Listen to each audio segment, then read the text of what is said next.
Jangan lupa subscribe channel YouTube TVRI Bengkulu, like, komen, dan nyalakan notifikasinya.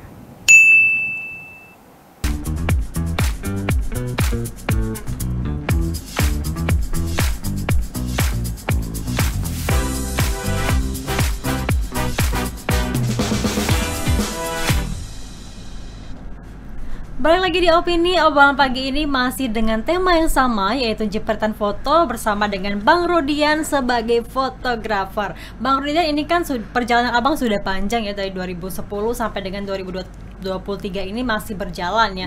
Tapi kalau dari abang sendiri, gimana sih cara menjadi fotografer yang andal itu? Karena kan sudah pengalamannya sudah panjang ya, yang sudah dilewati. Iya. Jadi gini Mbak,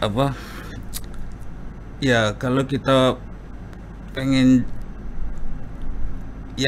yang jelas kita tuh harus belajar terus kan. Nah terus nggak boleh merasa puas gitu kan.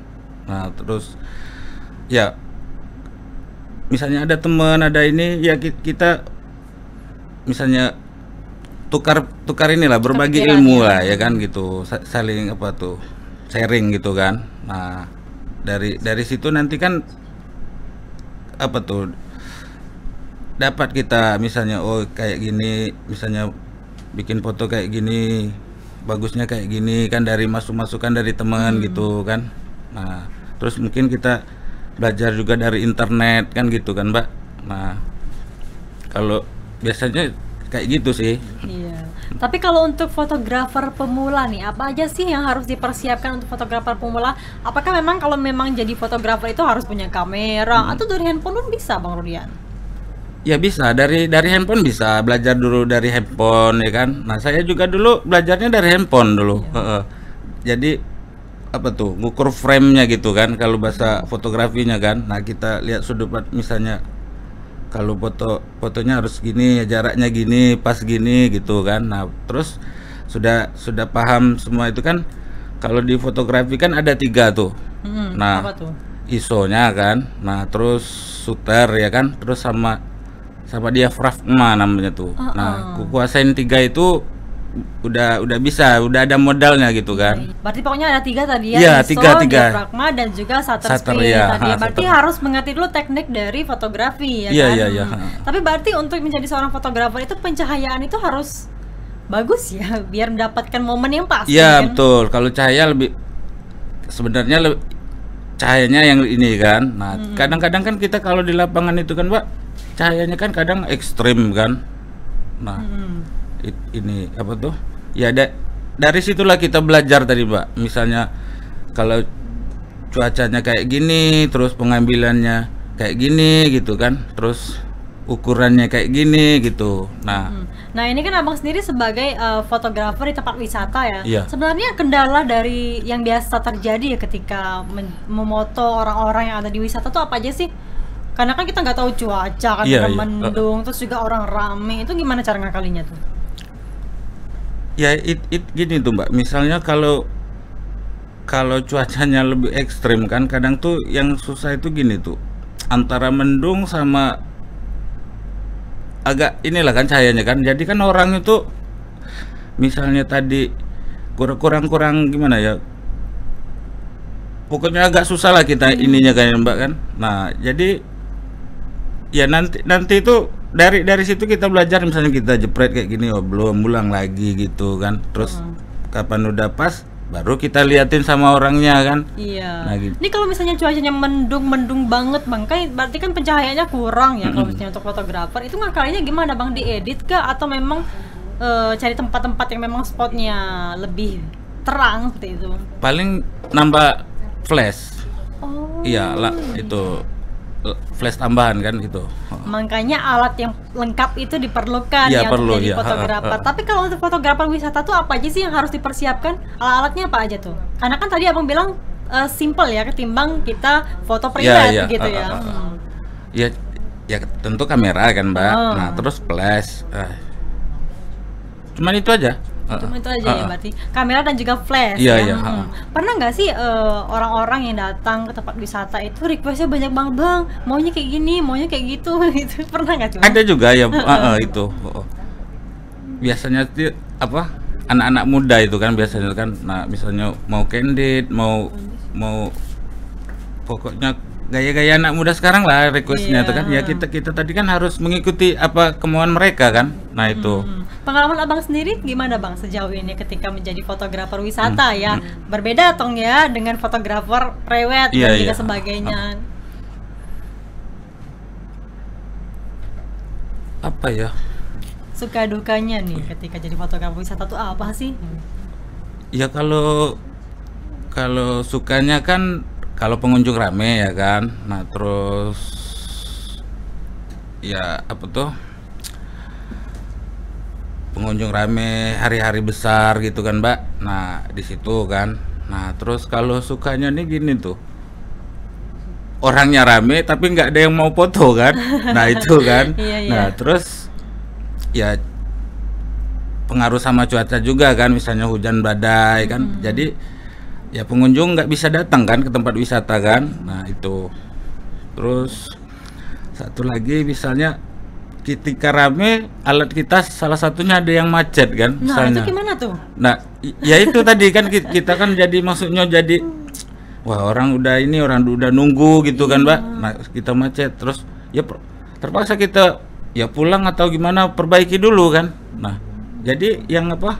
Ya kadang kan ketemu pengunjung nih enak yang misalnya waktunya masih lama ya kan. Ada yang kan udah mau pulang kan.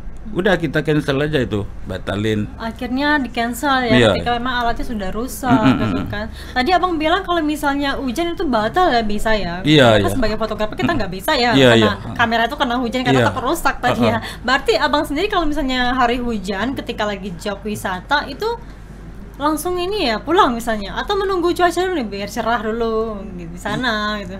Paling kita nunggu dulu, Mbak. Kan misalnya ya kita kan pulangnya mentok-mentok mungkin jam-jam 5:30 lah gitu kan. Kalau misalnya masih jauh waktunya ya kita tunggu dulu, mungkin reda kan hujannya kan. Nah, kalau memang enggak ini ya pulang akhirnya ya. Nah, abang sendiri kan tadi bilang kalau misalnya kadang tuh wisatawan banyak tapi nggak ada yang mau moto. Nah, dari abang sendiri sama paman itu gimana sih cara orang biar tertarik gitu mau moto? Ada nggak misalnya, Bu mau nggak foto kita diskon, harganya berapa, atau gimana caranya biar mereka tuh tertarik gitu moto? Ya pernah gitu, Mbak. Tapi memang itu tuh apa ada tuh satu momen kan, mungkin di waktu itu tuh semua orang tuh pada kompak kan. Nah, terus mungkin ada yang bisu, ada yang nggak mau tadi.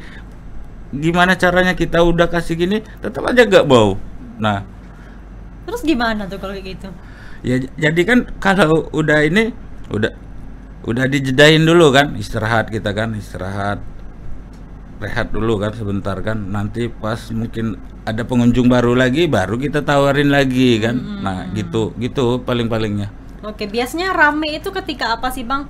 Untuk jasa foto wisata ini ya, ketika ada hari-hari besar kah, atau ketika memang hari cuti seperti itu, hari-hari almanak merah, tanggal merah, itu rame nggak sih biasanya? Abang juga ngetem di sana ya? Iya. Biasanya kalau untuk hari-hari biasa nih dari Jumat, Sabtu, Minggu kan. Nah, kalau misalnya hari-hari besar ya udah pasti rame kan, Mbak. Nah, apalagi sebentar lagi kan jelang hari raya kan. Nah, itu kalau yang usahanya di tempat pariwisata nunggu momen itu kan. Nah, pas hari-hari besar kan. Nah, itu tuh, Mbak. Bang Rudian, ini jasa foto ini adalah profesi sampingan atau memang abang sendiri ada profesi lainnya? Kalau sekarang jadi profesi tetap ya? Iya, profesi tetap itu. Berarti untuk hari Senin sampai dengan Jumat itu kan sepi ya? Iya. Itu gimana tuh? Kan ya masih tetap keluar juga, Mbak. Iya. Paling kan misalnya kita dari misalnya Sabtu Minggu standby dari pagi kan. Paling ini mungkin setelah sholat zuhur baru kita keluar kan gitu. Ya, biasanya kan kalau hari-hari misalnya Senin sampai Kamisnya itu kan paling sore kan. Nah, pengunjung yang datang kan. Nah, paling itu, Mbak, setengah hari gitu kan. Nah, kalau yang Sabtu Minggunya ya standby dari pagi gitu. Pernah nggak sih berpikir untuk pindah lokasi, misalnya nggak cuma di tempat wisata Pantai Panjang aja, tapi juga tempat wisata lainnya ada di Bengkulu gitu? Pernah nggak, Bang? Pernah terpikir. Cuma kan gini, Mbak, kalau pantai kan, apalagi pantai kita kan mungkin bukan secara nasional, mungkin boleh katakan sudah mendunia salah juga ya kan. Nah, walaupun ada tempat wisata yang baru, misal pasti orang yang ini tadi balik-baliknya masih ke pantai. Nah, ya pernah kami itu kan gini kan, misalnya ada tempat wisata baru di situ kan, kita coba buka di situ kan, namanya baru kan,